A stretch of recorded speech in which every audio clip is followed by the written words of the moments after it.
అమరావతి మహిళల ఆత్మ గౌరవాన్ని దెబ్బతీసేలా అనుచిత వ్యాఖ్యలు చేసిన వ్యవహారంలో పాత్రికేయుడు కృష్ణంరాజుపై గుంటూరు జిల్లా తుళ్లూరు పోలీసులు నమోదు చేసిన కేసును ప్రధానమైనదిగా పరిగణించాలని, ఇదే వ్యవహారంపై ఇతర సెక్షన్లలో నమోదు చేసిన ఎఫ్ఐఆర్లను వాంగ్మూలాలుగా తీసుకోవాలని పోలీసులను హైకోర్టు ఆదేశించింది.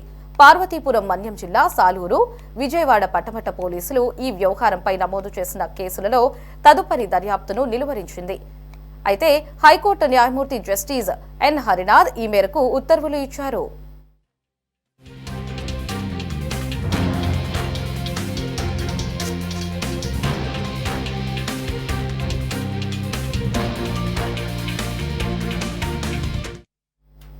అమరావతి వేశ్యల రాజధాని అంటూ సాక్షి ఛానల్ చర్చలో కృష్ణంరాజు చేసిన అనుచిత వ్యాఖ్యలపై సాలూరు, విజయవాడ పట్టమట తదితర పోలీస్ స్టేషన్లలో కేసులు నమోదయ్యాయి.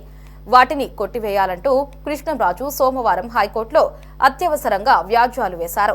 పిటిషనర్ తరపున న్యాయవాది డిఎస్ఎన్వి ప్రసాద్ బాబు వాదనలు వినిపించారు. ఒక అంశానికి సంబంధించి బహుళ ఎఫ్ఐఆర్లు నమోదు చేయడం సుప్రీంకోర్టు తీర్పునకు విరుద్ధమని అన్నారు.